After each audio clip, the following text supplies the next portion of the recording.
Capacitors का परिचय। Capacitor एक पैसिव इलेक्ट्रॉनिक कंपोनेंट है जो इलेक्ट्रिक चार्ज को स्टोर करता है। कैपेसिटेंस को फैराड्स में मापा जाता है।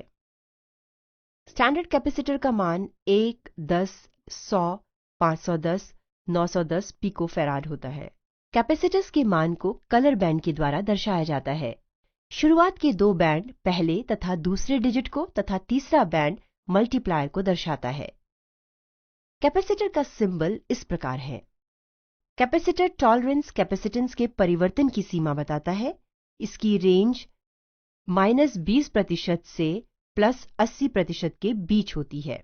टेम्परेचर कोएफिशिएंट तापमान में परिवर्तन के आधार पर कैपेसिटेंस में अधिकतम परिवर्तन को टेम्परेचर कोएफिशिएंट कहते हैं। इसे ppm प्रति डिग्री सेल्सियस यानी पार्ट्स प्रति मिलियन द्वारा डिग्री सेल्सियस में मापा जाता है। वे कारक जो कैपेसिटर के मान को प्रभावित करते हैं वे इस प्रकार हैं: breakdown voltage, equivalent circuit, Q factor, ripple current, instability, dielectric absorption, leakage current तथा वोल्टेज रिवर्सल। ब्रेकडाउन वोल्टेज वह वोल्टेज जिस पर एक डाइइलेक्ट्रिक कैपेसिटर सुचालक या कंडक्टिव हो जाता है ब्रेकडाउन वोल्टेज कहलाता है।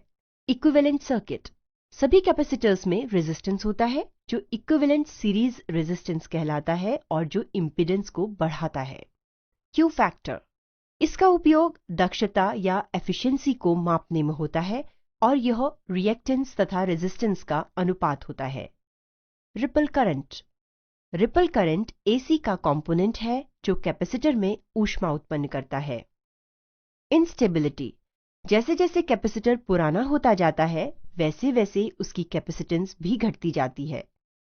डाइइलेक्ट्रिक एब्जॉर्प्शन कैपेसिटर्स जिसमें डाइइलेक्ट्रिक मटेरियल होता है वह डाइइलेक्ट्रिक एब्जॉर्प्शन दिखाता है जिससे वोल्टेज जनरेट होती है। लीकेज ऊष्मा से लगातार संपर्क के कारण डाइइलेक्ट्रिक में लीकेज या रिसाव होता है। करंट तथा वोल्टेज रिवर्सल करंट रिवर्सल तब होता है जब करंट अपनी दिशा बदल ले और वोल्टेज रिवर्सल तब होता है जब पोलैरिटी में परिवर्तन हो और ये दोनों रिवर्सल्स कैपेसिटर में अत्यधिक ऊष्मा उत्पन्न करते हैं।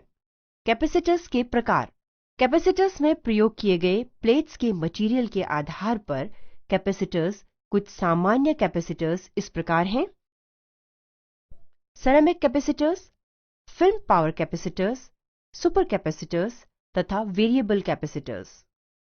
सेरेमिक कैपेसिटर्स सिरेमिक तथा मेटल के बने होते हैं जिनमें मेटल इलेक्ट्रोड का तथा सिरेमिक डाइइलेक्ट्रिक का काम करता है।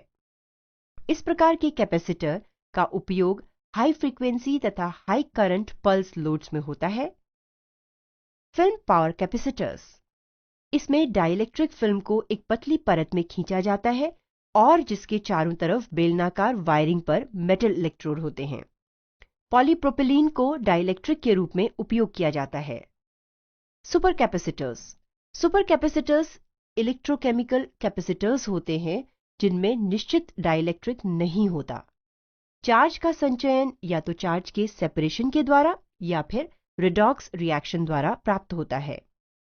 वेरिएबल कैपेसिटर्स अभी तक दिखाए सभी कैपेसिटर्स फिक्स्ड कैपेसिटर्स हैं जो अपनी कैपेसिटेंस परिवर्तित नहीं कर सकते। एक वेरिएबल कैपेसिटर मैकेनिकल मोशन के द्वारा अपना कैपेसिटेंस परिवर्तित कर सकता है। दो तरीके जिनके द्वारा कैपेसिटेंस को परिवर्तित किया जा सकता है वे हैं ट्यूनिंग तथा ट्रिमिंग। कैपेसिटर के उपयोग कैपेसिटर्स का उपयोग फिल्टर्स की डिजाइनिंग में होता है। इनका उपयोग डिजिटल सर्किट में इलेक्ट्रिक नॉइज के प्रभाव को कम करने के लिए किया जाता है। किसी सिग्नल के एसी कंपोनेंट को डीसी कंपोनेंट से अलग करने में भी इसका उपयोग किया जाता है। बड़े कैपेसिटर्स का उपयोग एनर्जी स्टोर करने के लिए किया जाता है। कैपेसिटर्स के साथ सुरक्षा कैपेसिटर्स में पावर सप्लाई के बंद होने के पश्चात भी चार्ज रहता है, अतः इसको छूने से पहले यह तय कर लें कि कैपेसिटर पूर्ण रूप से डिस्चार्ज्ड है। चुंबकीय पदार्थ या मैग्नेटिक मटेरियल्स का परिचय सभी मटेरियल्स में स्वाभाविक रूप से चुंबकीय गुण होते हैं जो इलेक्ट्रॉन की गति के कारण होते हैं। ट्रांजिशन मेटल्स, लैंथेनाइड्स तथा उनके कंपाउंड मैग्नेटिक मटेरियल के रूप में उपयोग किए जाते हैं। मैग्नेटिक मटेरियल के ये गुण होते हैं: पैरामैग्नेटिज्म, फेरोमैग्नेटिज्म, एंटी फेरोमैग्नेटिज्म, फेरीमैग्नेटिज्म।